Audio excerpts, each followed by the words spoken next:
Guys, आज हम एक नया ब्रांड न्यू टॉपिक्स पढ़ने वाले हैं। इनऑर्गेनिक केमिस्ट्री का टॉपिक है, दैट इज इनऑर्गेनिक 11 का, which is called as the classification of element and the periodicity बोलते हैं जिसको, या फिर हम पीरियोडिक टेबल बोलेंगे एंड द पीरियोडिक प्रॉपर्टी, कोई फर्क नहीं पड़ता। 11 का थर्ड टॉपिक है। इससे पहले हमने मोल कंसेप्ट और द स्ट्रक्चर ऑफ एटम हम देख चुके हैं, डिटेल्स में देखा है हमने structure of atoms and the mole concept, उसके हमने कुछ क्वेश्चंस भी कराए थे। लाइक दैट उसी पैटर्न में हम आगे बढ़ते हैं। नेक्स्ट जो टॉपिक पढ़ने वाले हैं दैट इज द पीरियोडिसिटी और द पीरियोडिसिटी और द पीरियोडिक प्रॉपर्टीज बोलोगे या फिर क्लासिफिकेशन ऑफ एलिमेंट बोलोगे, कोई फर्क नहीं पड़ता। यहाँ पे देखिएगा, या तो आप क्लासिफिकेशन ऑफ एलिमेंट बोलो, नाम चेंज करने से कोई मतलब टॉपिक थोड़ी ना चेंज होगा, ठीक है। नेक्स्ट देखिए क्या हुआ था। एक्चुअली आप देखिए कि जो एलिमेंट्स है, आप पीरियोडिक टेबल में जो एलिमेंट्स पढ़ते हो, जो कि मॉडर्न पीरियोडिक टेबल में पढ़ते हो एलिमेंट, टोटल 118 एलिमेंट्स है। 118 एलिमेंट्स के लिए जगह दी गई है उस पीरियोडिक टेबल में। और उस पीरियोडिक टेबल में क्या हुआ है, एलिमेंट्स को क्या किया गया है, अरेंज किया है एक डेफिनेट रिपीटिंग ऑर्डर में, एक डेफिनेट रिपीटिंग मैनर में क्या की गई, उनकी एलिमेंट्स की अरेंजमेंट की गई थी। लेकिन जब शुरुआत के दौर में जो पीरियोडिक टेबल को डिजाइन करने की कोशिश की गई थी, तो एक्चुअली ये जो कोशिश है ये 1800 से स्टार्टेड है, मतलब 18वीं सेंचुरी से ये कोशिश स्टार्ट थी, शुरुआत थी। तो 1800 में क्या हुआ था, 1800 में सबसे पहले एक साइंटिस्ट, उस टाइम में 1800 के दौर में टोटल 31 एलिमेंट डिस्कवर हुए थे। और उस टाइम जब 18 सेंचुरीज में सबसे पहले उस एलिमेंट्स को अरेंज करने के लिए कुछ साइंटिस्ट सामने आए, जिसमें सबसे पहले जो एफर्ट्स था एलिमेंट्स को अरेंज करने का वो था लियो शायर का। लियो शायर ने क्या किया था, एलिमेंट्स को, एक्चुअली उस टाइम में 31 एलिमेंट डिस्कवर हो चुके थे, तो उस टाइम में एलिमेंट्स को उन्होंने दो कैटेगरीज में डिवाइड किया था। एक था दैट इज द मेटल और दूसरी कैटेगरी थी that is the non metal. इस तरीके से मेटल और नॉन मेटल बताए गए थे। अब यहाँ पे हमें एलिमेंट्स को अरेंज करने की जरूरत क्या पड़ गई, उसके बाद में लियो शायर के बाद में एक अर्लियर इफर्ट माना जाता है, सबसे फर्स्ट इफर्ट माना जाता है, एक सिस्टमैटिक इफर्ट माना जाता है एलिमेंट्स को अरेंज करने के लिए, वो था डोबेनायर का ट्रायड्स।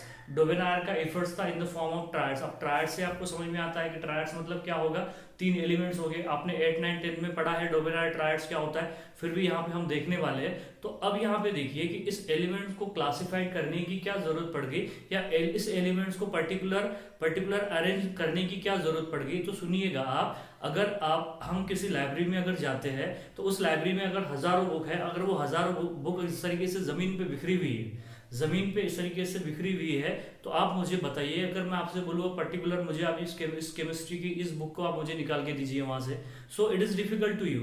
आपको ये वो जो पर्टिकुलर बुक अगर मैंने जो मांगी है आपसे, वो निकालने के लिए या सिलेक्ट करने के लिए बहुत प्रॉब्लम आने वाली है।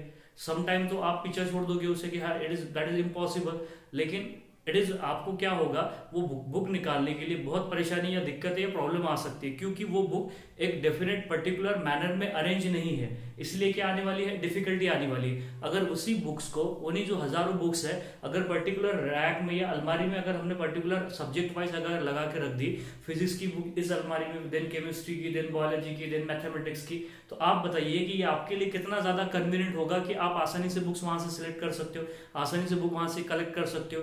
तो यही क्या होता है, अरेंजमेंट का क्या होता है, बेनिफिट्स होता है। अगर कोई भी चीज को आप पर्टिकुलर ऑर्डर में अरेंज करोगे, तो वहां से हमें उसको सिलेक्ट करने के लिए क्या जाती है, आसानी जाता है, इजीली हम उसे क्या कर सकते हैं, सिलेक्ट कर सकते हैं। तो लाइक दैट सेम उसी तरीके से एलिमेंट्स को क्लासिफाई करने की जरूरत पड़ गई। अगर एलिमेंट्स का चुनाव अगर हमें करना है या उनकी प्रॉपर्टीज डिस्कस करनी है, उनकी केमिकल प्रॉपर्टी, उनकी फिजिकल प्रॉपर्टी, उनका मेल्टिंग पॉइंट, उनका बॉइलिंग पॉइंट, ये सारी प्रॉपर्टी डिस्कस करने के लिए, हमें समझने के लिए वो एलिमेंट्स को एक पर्टिकुलर कैटेगरी में डिवाइड करना बेहद जरूरी था।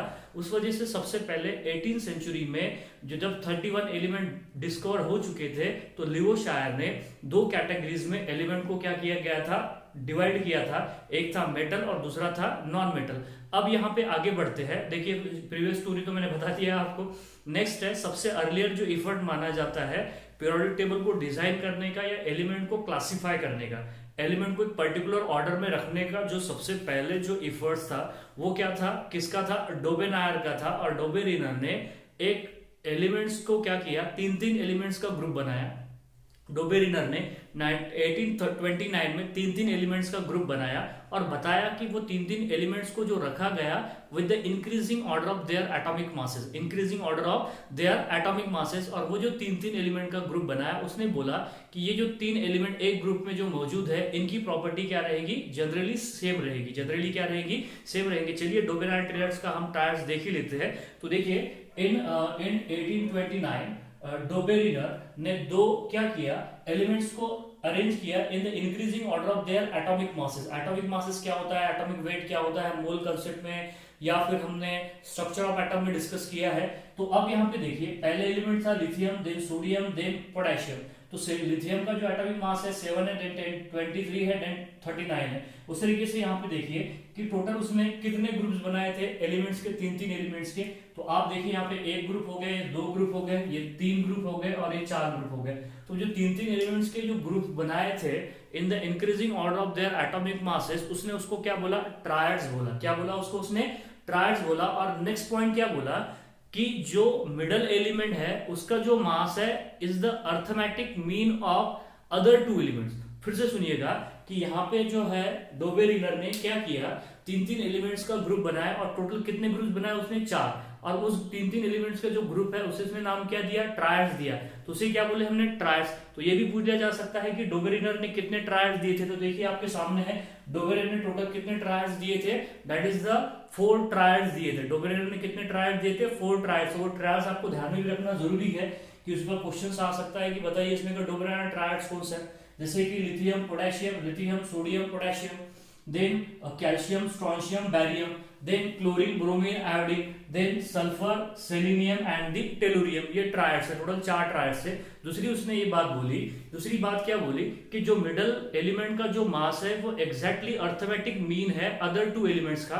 मतलब समझिएगा, अगर मैं अगर यहाँ पे उसने क्या बोला कि जो मिडल एलिमेंट है, जैसे कि मैं यहाँ पे सोडियम लेके चलूं, तो सोडियम का जो मास है ये दो अदर टू एलिमेंट के मास का क्या है, मीन है। मतलब यहाँ पे समझिएगा कि अगर मुझे B निकालना है तो ये क्या हो जाएगा, A plus C upon two. मतलब समझिएगा कि हमने क्या किया, 7 प्लस 39 को जोड़ दिया और उसको डिवाइड कर दिया हमने किससे, 2 से। तो वो कितना आ जाएगा, दैट इज 23 आ जाएगा। कितना आ जाएगा, 23। उसी तरीके से हमने अगर 40 को और 137 को अगर जोड़ दिया और उसको 2 से डिवाइड कर दिया तो यहाँ पे कितना आ जाएगा, 88 आ जाएगा। क्या आ जाएगा, 88 आ जाएगा। उसी तरीके से 35.5 और 127 को हमने जोड़ दिया और उसको 2 से डिवाइड कर दिया तो कितना आ जाएगा, 80 आ जाएगा। कितना आ जाएगा, 80 आ जाएगा। उसी तरीके से यहाँ पे देख लीजिए, हमने 32 को और 127.6 को अगर जोड़ दिया और उसको हमने 2 से डिवाइड कर दिया तो यहाँ पे किसका मास आने वाला है, दैट इज सेलेनियम का मास आने वाला है। किसका मास आने वाला है, सेलेनियम का। तो आपको बात समझ में आ गई होगी कि जो मिडल एलिमेंट का जो मास है वो एग्जैक्ट अर्थमेटिक मीन है किसका, अदर टू एलिमेंट का। मतलब फर्स्ट एंड लास्ट एलिमेंट का अर्थमेटिक मीन अगर मीन होगा कौन सा एलिमेंट, मिडल एलिमेंट का मास, मिडल एलिमेंट का मास। उसी तरीके से यहाँ पे देख लीजिए स्ट्रोंशियम का मास 40 और 137, मतलब कैल्शियम और बैरियम के मास का क्या होगा, मीन होगा। ब्रोमीन का मास क्लोरीन और आयोडीन के मास का क्या होगा, मीन होगा। सेलेनियम का जो मास होगा बेटे, दैट इज सल्फर और टेलुरियम के मास का क्या होगा, यहाँ पे मीन होगा। बात समझ में आ गई। इसे कहते हैं हम, that is the Dobereiner triads. अब डोबेरिनर ट्रायड्स ने जो बताया कि 4 ग्रुप्स बताए, 4 ट्रायड्स बोला है हमने, बोला है उनको increasing order of atomic mass में अरेंज किया, ये दूसरी बात है। तीसरी बात ये है कि उसने बोला कि यहाँ पे जो first and last middle element का जो मास है वो अर्थमेटिक मीन रहेगा किसका, अदर टू एलिमेंट्स का, फर्स्ट एंड लास्ट एलिमेंट का। अब यहाँ पे देख लीजिए, उस टाइम में 18th सेंचुरी में टोटल 31 एलिमेंट डिस्कवर हो चुके थे, लेकिन ये सिर्फ 12 ही एलिमेंट को एक्सप्लेन कर पाया, या 12 ही एलिमेंट की प्रॉपर्टी को क्या कर पाया, डिस्कार्डेड। मतलब 12 ही एलिमेंट को प्रॉपर्टी को क्या कर पाया, डिस्कस कर चुका, इसलिए इसको क्या कर दिया गया, डिस्कार्डेड कर दिया गया। तो लिमिटेशन भी सुनिएगा यहाँ पे, दैट इज द डोबेरिनर ने जो एफर्ट्स किए थे उसका क्या था, लिमिटेशंस था। तो इसको क्या कर दिया गया, डिस्कार्डेड। It is discarded. इसको क्या कर दिया गया, इट इज डिस्कार्डेड। लिमिटेशन भी लिख के चल रहा हूं यहाँ पे, फिर आपको जो नया जो एफर्ट्स होगा, जो किसी का भी होगा, हम देखने वाले हैं वो किसका होगा वो समझ में आएगा। फिर it was discarded because it is that's triad, it is applicable or it is limited to few elements. It is limited to few elements. मैंने आपको थोड़ी देर पहले ही बोला है कि उस टाइम में टोटल 31 एलिमेंट डिस्कवर्ड हो चुके थे, लेकिन ये कितने एलिमेंट के बारे में बता चुका, सिर्फ 12 एलिमेंट के बारे में ही बता चुका, बाकी एलिमेंट के बारे में नहीं बता चुका। इसलिए इसको क्या कर दिया गया, इस इफर्ट को डिस्कार्डेड कर दिया गया। इसके बाद में एक नए साइंटिस्ट आए, नेक्स्ट साइंटिस्ट है जिसे कहा जाता है that is A R. Newland. A R. Newland ने क्या किया, सुनिएगा, ए.आर. न्यूलैंड ने क्या किया। ए.आर. न्यूलैंड जो कि साइंटिस्ट है, उन्होंने 1865 में एक अपना पीरियोडिक टेबल या एलिमेंट को अरेंज करने की कोशिश की with the increasing order of their atomic masses. उन्होंने भी increasing order of atomic mass के बिहाफ पे एलिमेंट्स को क्या करने की कोशिश की, दैट इज द एलिमेंट्स को अरेंज करने की कोशिश की। उसे कहा जाता है इन द फॉर्म 8 एलिमेंट का ग्रुप बनाया, 8 एलिमेंट का ग्रुप एक स्लॉट बनाया, और उसमें बताया गया कि एवरी 8 एलिमेंट की जो प्रॉपर्टी हो जाएगी वो हो जाएगी similar to the first one. हम उसे देखने वाले हैं, आप जल्दी से स्क्रीनशॉट लीजिएगा, हम आगे बढ़ते हैं।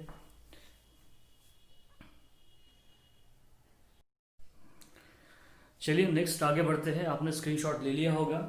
अब यहाँ पे देखिए, एलिमेंट को अरेंज करने का जो दूसरी जो कोशिश की गई थी वो ए.आर. न्यूलैंड ने की थी in the form of 8 elements. मतलब उन्होंने क्या बोला, in the form of law, that law which is called as the Newland octave law. क्या बोलते हैं उसको, Newland octo that is octave law. तो न्यूलैंड ने क्या किया था, एक्चुअली अलेक्जेंडर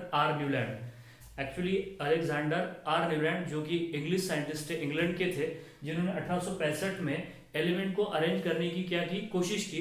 तो यहाँ पे देखिए, एलिमेंट को अरेंज किया उन्होंने in the increasing order of their atomic masses के बिहाफ पे ही यहाँ पे जो कुछ चल रहा है अभी वही है, एटॉमिक मास के बिहाफ पे ही एलिमेंट को क्या किया गया, अरेंज किया गया।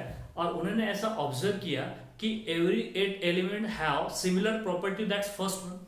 फिर से सुनिएगा कि यहाँ पे ए.आर. न्यूलैंड ने एलिमेंट्स को अरेंज किया और in the increasing order of their atomic masses. उसके बाद में उन्होंने ऑब्जर्वेशंस किया, तो ऑब्जर्व करने के बाद उन्हें दिखा कि every 8 elements have the similar property to the first one, similar property to that of first one. तो उसी हिसाब से यहाँ पे एलिमेंट्स को उन्होंने क्या किया गया था, अरेंज किया था। लाइक दैट म्यूजिकल जो नोट होते हैं, जैसे कि यहाँ पे आपके सामने लिखा है, देख लीजिए आप, सा रे गा मा पा धा नी सा, और नी के बाद क्या आता है, फिर से सा आता है। तो उन्हें ऐसा दिखाई दिया कि एवरी जो 8 एलिमेंट्स और फर्स्ट एलिमेंट है उनकी प्रॉपर्टी क्या रहेगी, सेम रहेगी। जैसे कि यहाँ पे देखिए, ये जो हमने लिखा है लिथियम है, लिथियम का 8वां एलिमेंट कौन सा रहेगा, 1 2 3 4 5 6 7 और ये 8 एलिमेंट रहेगा सोडियम।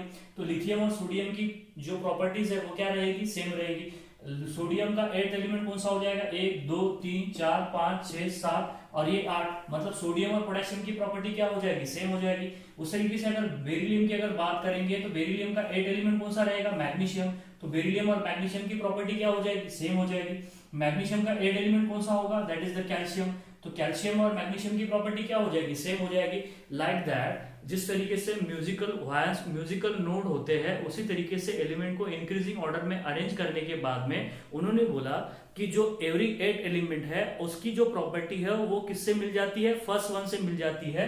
तो ये 8वां जो एलिमेंट है जिसकी प्रॉपर्टी फर्स्ट एलिमेंट से मिल रही है, उसी को क्या बोला गया, ऑक्टेट लॉ। क्या बोला गया उसे, law of Octave.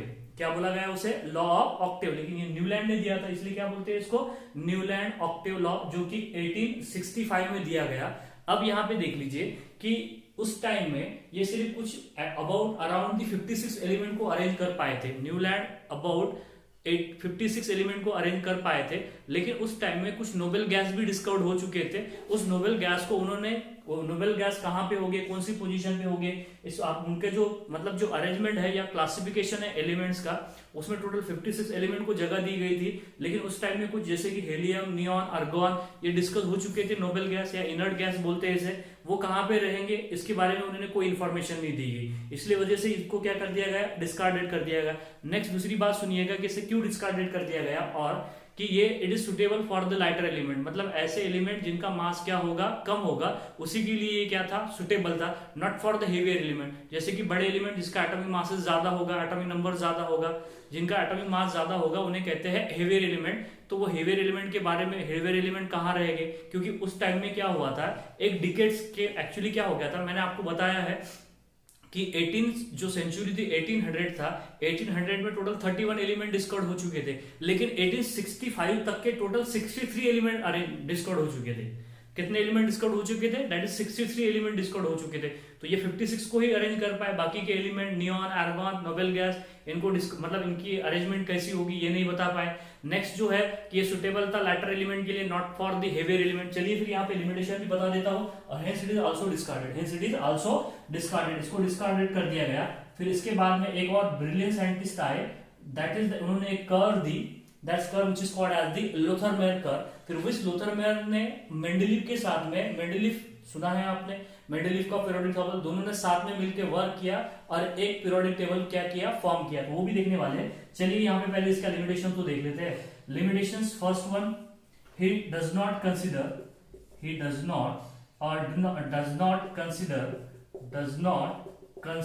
the Nobel element, और क्या बोलोगे आप यहाँ पे, नोबेल गैस।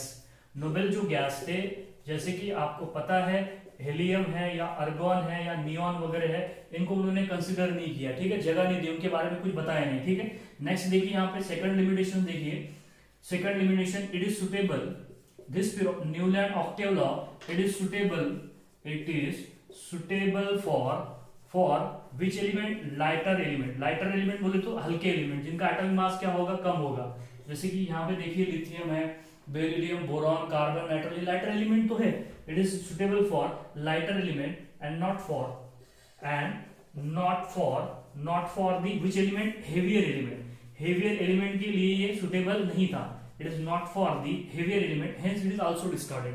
इसलिए इसको क्या कर दिया गया है, यहाँ पे डिस्कार्डेड कर दिया गया है। तो आपको दिख रहा है साफ साफ यहाँ पे कि it is suitable for the lighter element and not for the heavier element. Heavier element के लिए ये सुटेबल नहीं था, इसलिए इसको क्या कर दिया गया, डिस्कार्ड कर दिया गया। इसके बाद में एक नए साइंटिस्ट है, ये शायद आपको नहीं दिखाई दे रहा होगा, सो दैट इज द, मैं यहाँ पे लिख देता हूँ ऊपर, it is suitable for the lighter element, और यहाँ पे लिख देता हूँ not for and not for, लिखा है यहाँ पे not for which element, heavier element मतलब जिनका मास क्या होगा, ज्यादा होगा, उसके लिए क्या नहीं था, सुटेबल नहीं था। Hence it is also discarded, उसको क्या कर दिया गया, डिस्कार्डेड कर दिया गया, मतलब एक्सेप्ट नहीं किया गया। न्यूलैंड ऑक्टेव लॉ, बात समझ में आ गई होगी आपको यहाँ पे, न्यूलैंड ऑक्टेव लॉ। तो आप जल्दी से इसका स्क्रीनशॉट लीजिएगा। इसके बाद में हम एक कर्व डिस्कस करने वाले हैं जिसको बोला जाता है लोथरमेयर कर्व, जो कि 1869 में दी गई थी। वो बहुत इंपॉर्टेंट कर्व है जिसमें कुछ 4-5 ऑब्जर्वेशन है उसमें प्रीवियस एग्जाम में क्वेश्चंस भी आया था, मैं आपको वो भी बताऊंगा। उसके जो 4-5 ऑब्जर्वेशन है वो भी हम पढ़ने वाले हैं, कौन कौन से ऑब्जर्वेशन है यहाँ पे, दैट इज लोथरमेयर कर्व के। और वो थोड़ी सी कर्व जो है वो कॉम्प्लिकेटेड है, कॉम्प्लिकेटेड होने की वजह से उसकी कोई प्रैक्टिकल यूटिलिटी नहीं थी, इस वजह से उसको भी क्या कर दिया गया, डिस्कार्डेड कर दिया गया। तो चलिए हम पहले वो तो देख लेते हैं, आप स्क्रीनशॉट लीजिएगा इसका।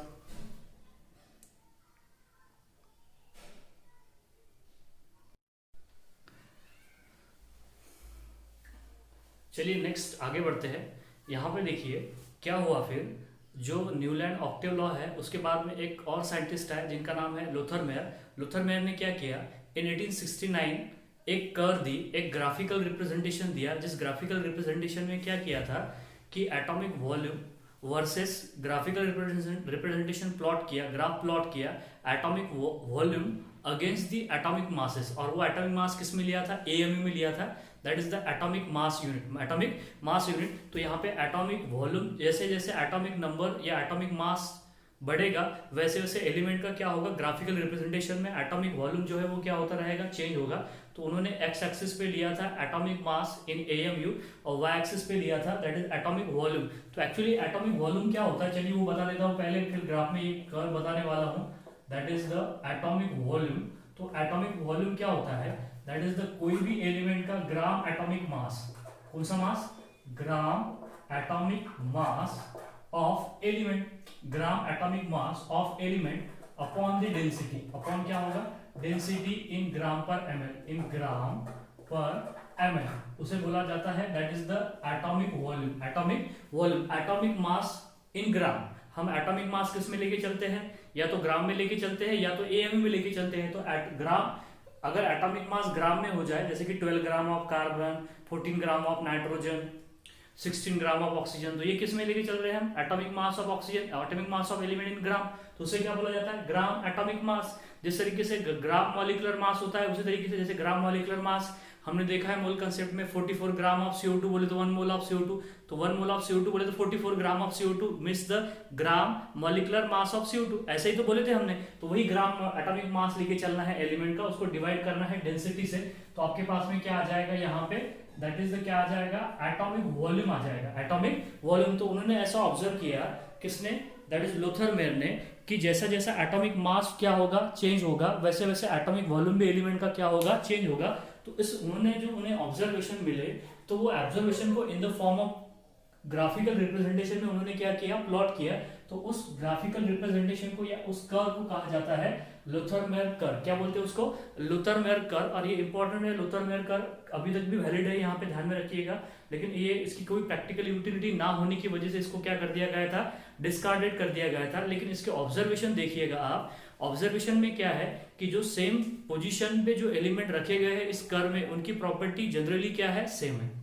उनकी प्रॉपर्टी क्या है, जनरली सेम है। फिर से सुनिएगा, जो सेम पोजीशन पे जो एलिमेंट रखे गए हैं उनकी प्रॉपर्टी जनरली यहाँ पे कैसी है, सेम है। जैसे कि देख लीजिए यहाँ पे, जो यहाँ पे पिक ऑफ द, देखो मैं ऑब्जर्वेशन यहाँ पे लेके चलता हूँ, साथ ही साथ ऑब्जर्वेशन जो थे वो यहाँ पे लिखने वाला हूं मैं। सबसे पहला ऑब्जर्वेशन देखिए, यहाँ पे 4 या 5 ऑब्जर्वेशन है, ज्यादा ऑब्जर्वेशन नहीं है। सबसे पहला ऑब्जर्वेशन देखिए इस कर्व का, कि हमने क्या किया है, ये सोडियम, ये पोटेशियम, ये रुबिडियम और भी क्या है, दैट इज सीजियम, ये कहां पे रखा है, पिक ऑफ द कर्व पे। और ये जो सोडियम है, पोटेशियम है, रुबिडियम है और सीजियम है, इनको क्या कहते हैं, अल्कली मेटल कहते हैं। क्या कहते हैं इन्हें, अल्कली मेटल। तो ये alkali metal peak of the curve पे प्रेजेंट है, दिस आर द प्रेजेंट और the at the peak of the curve. So इन्हें कहा जाता है अल्कली मेटल। तो जो पीक ऑफ द कर्व पे जो प्रेजेंट है सारे के सारे, उन्हें अल्कली मेटल कहा जाता है। तो अल्कली मेटल जितने भी है, सोडियम है, पोटेशियम है, रुबिडियम है, सीजियम है, इनकी प्रॉपर्टी क्या हो जाएगी, सारों की सेम हो जाएगी। तो यहाँ पे देख लीजिए, that is the alkali metal है,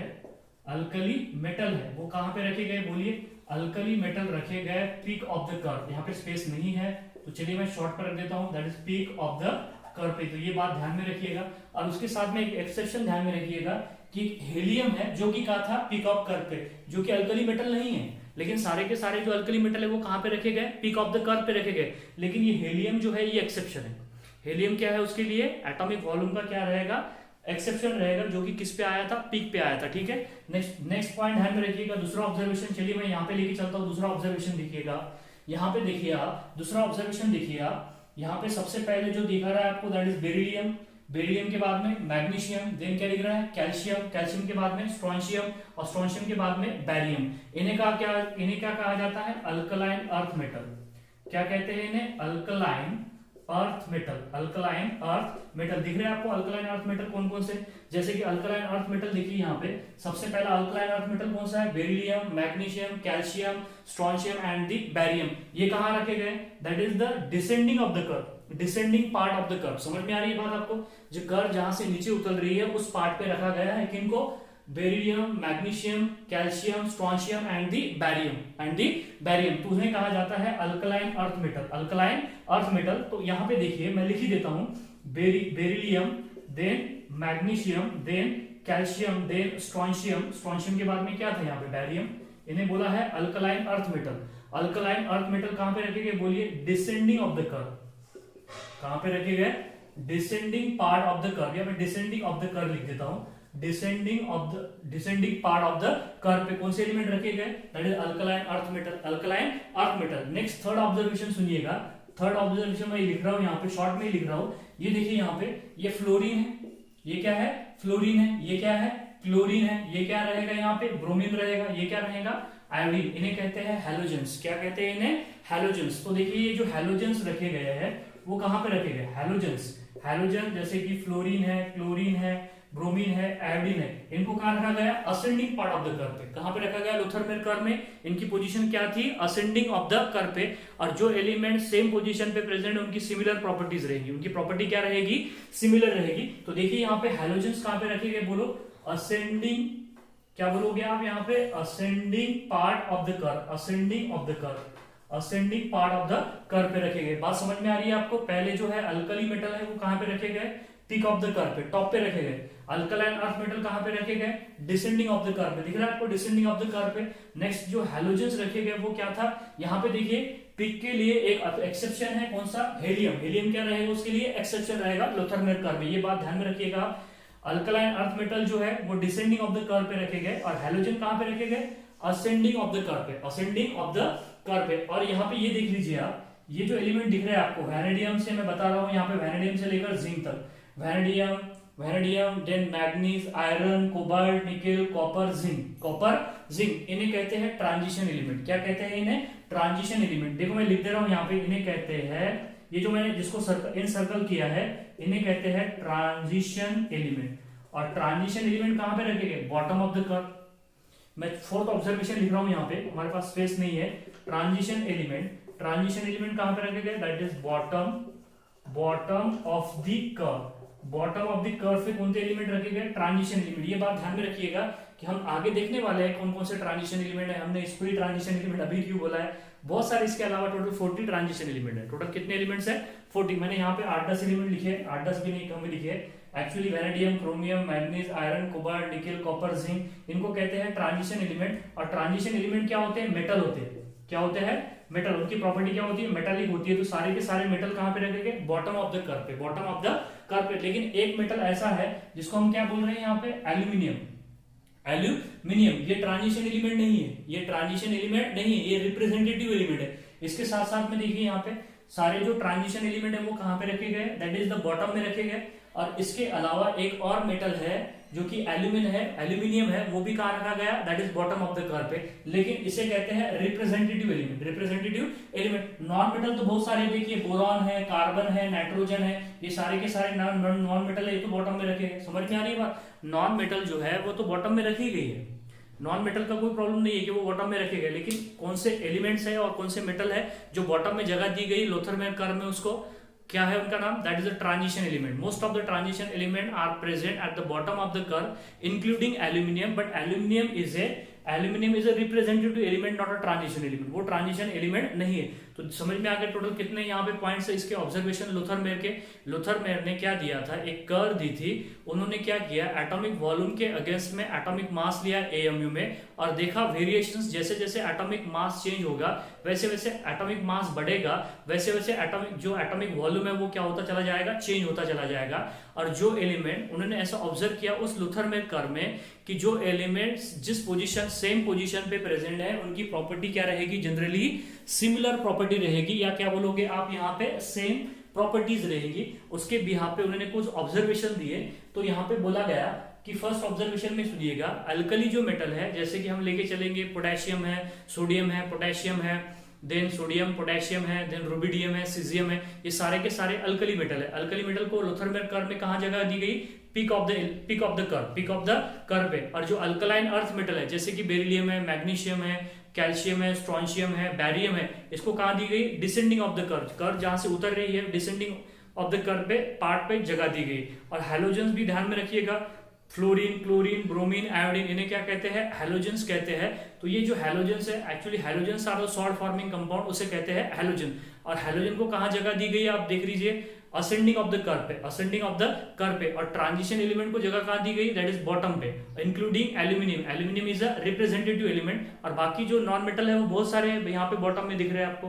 तो that's curve which is called as which curve कहते हैं इसे, that is the Lothar Meyer curve. क्या कहते हैं इसे, लोथरमेयर कर्व। और लोथरमेयर कर्व को भी क्या कर दिया गया, डिस्कार्डेड कर दिया गया, because they do not have any practical utility. इसकी कोई प्रैक्टिकल सिग्निफिकेंस नहीं था, इसलिए इसको क्या कर दिया गया, डिस्कार्डेड कर दिया गया। और एटॉमिक वॉल्यूम क्या होता है, that is the gram atomic mass of element, in gram, which is called as the gram atomic mass divided by density of that element in gram per ml, which is the atomic volume। तो यहाँ पे दिख रहा है कि atomic volume क्या हो रहा है, एक बेहतरीन कर्व निकालने की कोशिश की, दिख रहा है आपको, अच्छा भी लग रहा होगा। एक कर्व है यहाँ पे, atomic mass number versus the atomic volume. इस कर्व को कहते हैं लोथरमेयर कर्व, जो कि लोथरमेयर साहब ने दी थी इन 1869। तो इसको डिस्कार्डेड कर दिया गया क्योंकि इसकी प्रैक्टिकल यूटिलिटी नहीं है, कोई भी प्रैक्टिकल सिग्निफिकेंस नहीं है। तो नेक्स्ट देखिए, नेक्स्ट एक ब्रिलियंट साइंटिस्ट सामने आए जिन्होंने मोस्ट ऑफ एलिमेंट को एटॉमिक मासेस के बिहाफ पे ही क्या किया, अरेंज किया। That scientist is Dmitri Mendeleev.